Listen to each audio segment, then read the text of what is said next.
성령의 9가지 열매를 떠올리면 모든 성품 하나하나가 참으로 따뜻합니다.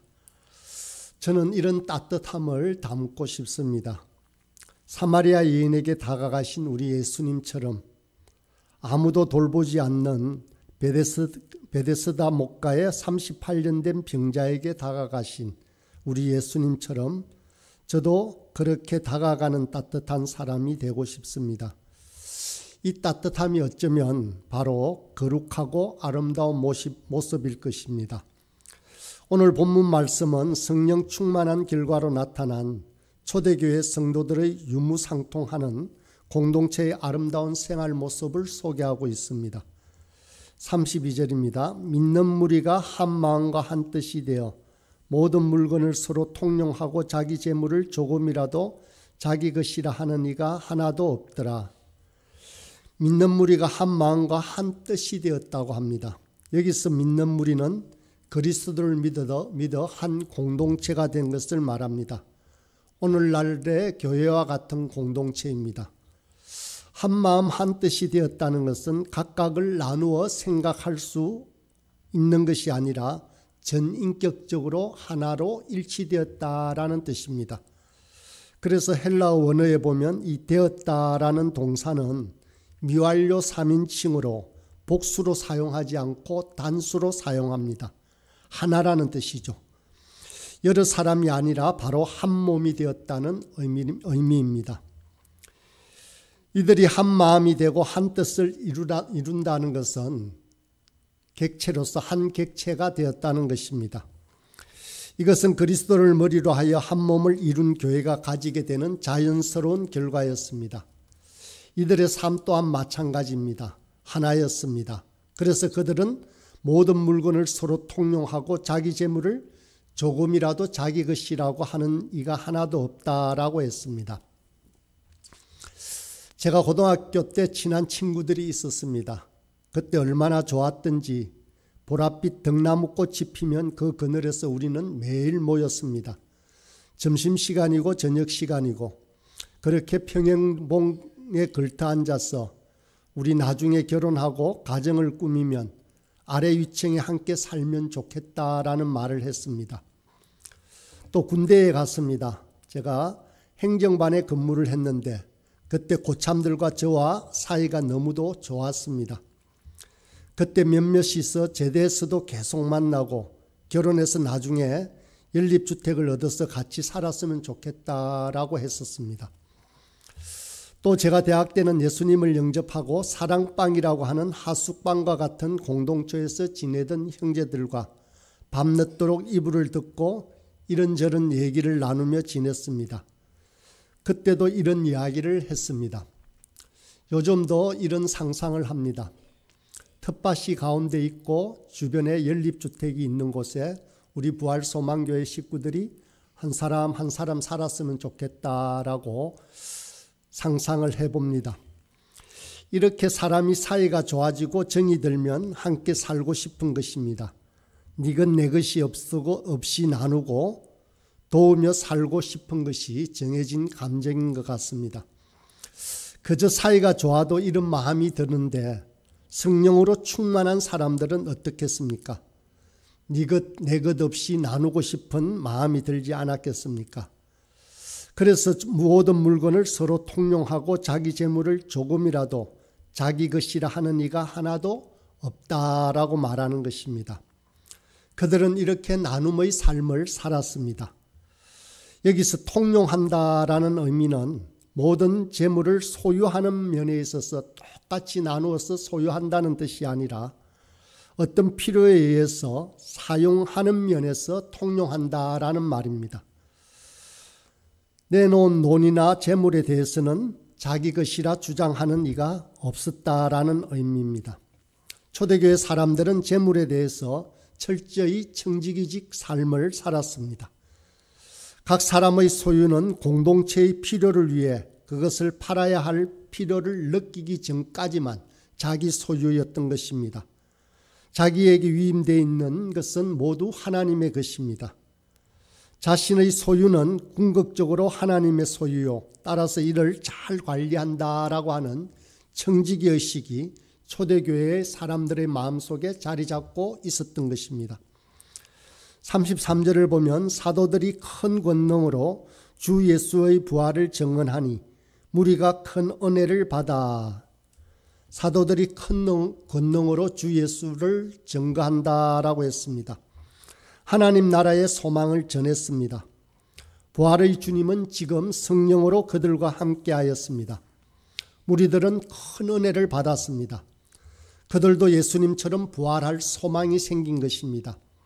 새하늘과 새 땅으로 갈 소망을 품었습니다. 무리가 하나님 나라를 소망하며 큰 은혜를 받았습니다. 그러자 그들의 탐심이 사라졌습니다. 당시 성도들은 각자가 하나님으로부터 받은 것에 대해서 대가품의 의식이 있었습니다. 그중 하나님으로부터 받은 복음에 대한 빚이 가장 큰 빚이었습니다. 그래서 사도들은 그들이 받은 주 예수의 부활을 증거했습니다. 여기서 증언했다라는 말은 돌려주다, 빚을 갚다라는 의미가 포함되어 있습니다.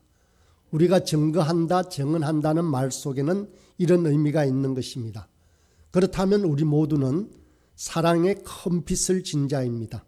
우리는 이 빚을, 이 부채를 갚아야만 합니다. 주 예수 그리스도의 부활을 증언하는 일, 즉 복음을 전파하는 일은 우리가 마땅히 해야 할 일입니다.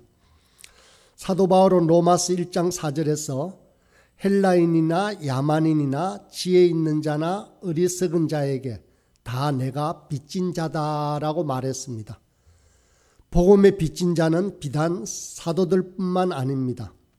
저와 여러분 또한 이 복음 전파라는 사랑의 빚을 진 자임을 분명하게 기억해야 합니다. 이제 본문 34절과 35절의 말씀을 보겠습니다. 그 중에 가난한 사람이 없으니 이는 밭과 집 있는 자는 팔아 그 판 것의 값을 가져다가 사도들의 발 앞에 두매 그들이 각 사람의 필요를 따라 나누어 줌이라. 부활의 주님이 그곳에 가난한 자가 없는 하나님 나라를 건설한 것입니다. 삭개오가 은혜를 받으니까 소유를 팔아 가난한 자에게 나누어 주고 토색한 것은 4배나 갚겠다라고 했습니다. 초대교회 성도들 중에는 가난한 사람이 없었다고 합니다. 여기서 가난한 사람이라고 하는데 옛날 성경에는 핍절한 자다라고 말하고 있습니다. 핍절이란 공급이 끊어져서 아주 없어지다라는 의미입니다. 먹을 것이 없어서 핍절한 자가 하나도 없었다는 뜻입니다. 왜냐하면 이 필요를 알고 당시 성도들이 자신의 재물을 가져다 내놓았기 때문입니다. 그것을 각 사람의 필요에 따라 다 나누어 주었기 때문입니다. 이것은 초대교회의 중요한 사역 중에 하나였습니다. 보여주기 위한 이례적인 행사가 아니라 각 사람의 필요에 따라 나누어 주었다는 말은 누구든지 핍절한 자가 그 동료들 속에 생기면 언제든지 지속적으로 계속해서 하는 사역이었기 때문입니다. 이것이 바로 유무상통하는 원리입니다. 가진 자는 그것을 자랑하는 것이 아닙니다. 혼자 누리라는 것이 아닙니다. 나누라는 것입니다. 특별히 소유에 있어서가 아니라 사용에 있어서 필요한 자에게 나누라는 것입니다. 물론 이 말은 모두가 똑같이 소유해야 한다는 공산주의를 의미하는 것이 아닙니다. 나눔의 원리를 말하고 있습니다. 꼭 재물만이 아닐 것입니다. 자신에게 주어진 모든 달란트는 나누라고 주어진 것입니다. 지식일 수도 있고 시간일 수도 있고 나이 든 자의 경험일 수도 혹은 노동일 수도 있습니다. 또는 믿음과 사랑일 수도 있습니다. 나는 나눌 것이 없다고 할 수 있는 사람은 한 사람도 없습니다. 그 어떤 사람도 게으르지 않으면 반드시 나눌 수 있습니다. 사랑이 풍성한 자는 혹 믿음이 강한 자는 연약한 자를 바라보며 스스로 만족하며 그저 누리라는 것이 아닙니다. 연약한 자에게 자신의 사랑과 믿음을 나누라는 것입니다. 어른은 나눌 것이 더 많아야 합니다. 장로나 집사는 아이들보다는 나눌 것이 더 많아야 합니다. 교사는 학생들에게 책망과 징계만 할 것이 아니라 나눌 것이 더욱더 많아야 하는 것입니다. 그것이 지식일 수도 있고 사랑일 수도 있고 관심일 수도 있습니다. 가진 자가 나누지 않으면 썩을 수밖에 없습니다. 이것은 이스라엘 백성이 광야에서 먹었던 하늘로부터 공급되는 만나와 메추라기와도 같습니다. 이스라엘 백성은 출애굽하여 광야 시절에 하늘로부터 내리는 만나를 먹고 살았습니다. 조금도 부족함이 없는 생활이었습니다. 그러니 욕심으로 비축한 것은 모두 벌레가 생기고 냄새가 나면서 썩어졌습니다. 우리가 가진 것들도 마찬가지일 것입니다. 나누지 않으면 썩을 수밖에 없습니다. 물론 소유하는 것 자체가 잘못이 아닙니다. 필요에 따라 나누지 않는 것은 썩는다는 것입니다. 고인물이 썩는 것처럼 재물이나 우리의 달란트 또한 마찬가지입니다. 흘려야 합니다. 유통이 되어야 합니다. 나눠야 합니다. 이런 의미에서는 교회에는 다양한 계층의 사람들이 있어야 합니다. 교수만 있는 교회, 기업인만 있는 교회, 노동자만 있는 교회보다 다양한 계층이 있는 교회가 건강하다고 할 수 있습니다. 노인만 있는 교회나 청년만 있는 교회보다는 다양한 연령이 서로에게 필요를 채워주고 나눠주는 교회가 건강합니다. 그래야 자연스럽게 흘러가게 됩니다. 그래야 유통이 되는 것입니다. 지식과 재물과 경험과 사랑이 유통되어가는, 그래서 아름다웠고 건강한 교회가 되어야 합니다. 성령 안에서 이것이 이루어져야, 그러면 썩지 않게 됩니다. 우리 모두는 이렇게 살아가야 하는 것입니다. 모든 물건을 서로 통용하고, 이 유무상통의 원리가 사도행전에는 2번이 나옵니다. 한 번은 2장에서 베드로 설교 이후에 나오고, 오늘 4장에서는 성도들의 합심 기도 후에 일어났습니다. 이 두 사건은 설교와 기도라는 차이가 있지만 설교와 기도를 전후하여 성령 충만함이 있었다라는 공통점이 있습니다.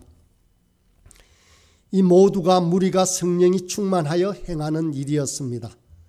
성령 충만한 결과 한 마음과 한 뜻이 된 것입니다.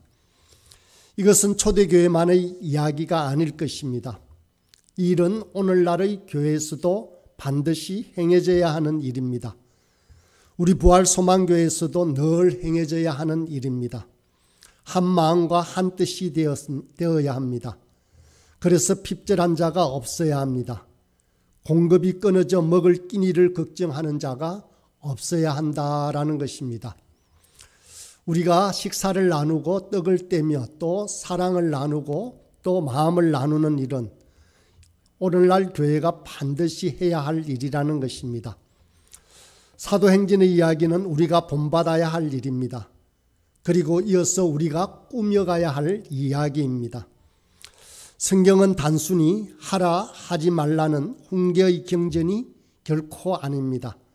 성경은 있는 그대로 전체적으로 볼 때는 하나의 이야기라고 할 수 있습니다. 성경은 놀라운 사랑의 이야기입니다. 에덴 동산의 아담과 하와로부터 어린 양 신부들의 영원한 도성으로 이어지는 그 이야기 속으로 우리를 초대하고 있는 것입니다. 그 이야기는 처음부터 하나님에 의해 잘 구성되어졌고 계획된 대단원의 막을 내리려고 합니다. 바로 그 이야기 속에 우리가 초대를 받은 것입니다. 성경은 이같이 우리가 동참하도록 초대하는 사랑의 이야기입니다. 우리는 성경의 한 구절 한 구절들을 아름답게 수놓아가는 그 주인공이 될 수 있습니다. 우리가 이 이야기 속으로 들어가는 것을 순종이라고 합니다. 믿음의 순종입니다. 그러면 우리는 하나님의 뜻을 알게 됩니다. 그러면 저절로 하나님의 뜻대로 살아가게 된다는 것입니다. 우리는 자주자주 하나님의 뜻을 몰라 하나님께 하나님의 뜻을 묻는 기도를 드립니다. 그러나 실제적으로 보면 하나님의 뜻을 우리가 전혀 모르고 있는 것은 아닙니다. 우리가 그 뜻을 행하려고 분명한 순종의 의지를 가지면 하나님께서 분명히 언제든지 말씀하여 주십니다. 요한복음 7장 17절에 보면 이런 말씀이 있습니다. 사람이 하나님의 뜻을 행하려 하면 이 교훈이 하나님께로부터 왔는지 내가 스스로 말함인지 알리라. 사람이 하나님의 뜻을 행하려고 한다면, 즉 순종하려고 한다면, 하나님의 말씀대로 살려고 하는 마음이 분명하다면 하나님께서 보여주신다는 것입니다. 초대교회 성도들은 한 마음과 한 뜻이 되었습니다. 교회는 가족입니다. 교회는 한 가족으로 서로를 돌아보는 공동체로 살아가는 것입니다. 교회는 단순히 떨어져 있는 개인들의 집합체가 아닙니다. 각 사람이 서로에게 아무런 의미 없이 각자 알아서 나름대로 영적인 성장의 길을 각각 찾아가는 것이 아닙니다. 우리는 각자 개인적으로 하나님의 부르심을 받았습니다. 그러나 곧 우리는 이것이 바로 그리스도의 몸으로 부르심을 받았다는 사실을 알아가게 되는 것입니다. 우리는 그리스도의 몸입니다. 우리 각자는 몸의 일부분입니다.